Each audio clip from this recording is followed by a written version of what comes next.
wines across the board were very good. There were a few that I felt were a little disappointing, but I've been familiar with the wines of the Languedoc for a number of years, and I expected them to be good, and they were.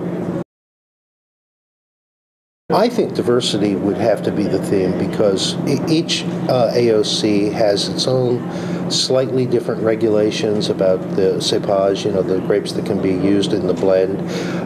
And certain parts of the Languedoc, you'll find more Syrah. Some parts of the Languedoc, you'll find less Syrah and more Carignan and more Vedra and other grape varieties. So the diversity is really quite interesting.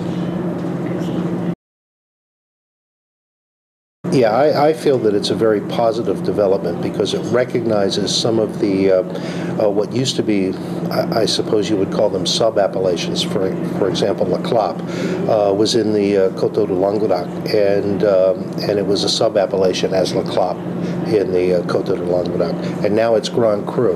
Well, everybody knew all along that they make great wines down there, and it's great that they've finally been recognized.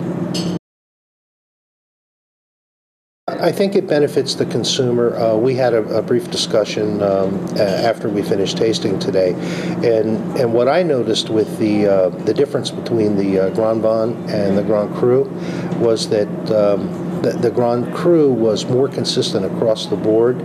The Grand Vin had more ups and downs in terms of the wines that were submitted for the tour, but many of the wines in the Grand Vin category were as good as many of the wines in the Grand Cru category.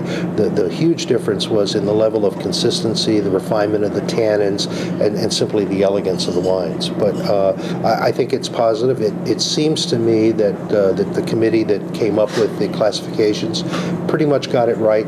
There will always be inequities. There will always be some people who are outside the boundaries who are making really fabulous wines. I don't know that you can ever legislate against that.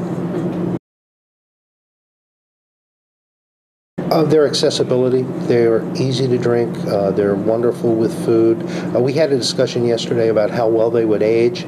I'm of the opinion that they will actually age very well, and I would say that the renaissance of winemaking and viticulture in the Languedoc is fairly recent. So if you base your assessment of their ageability, their cellarability on the past, I think that's inaccurate. I think you have to look at the last 10 years and how those wines will do and the wines that are being made today.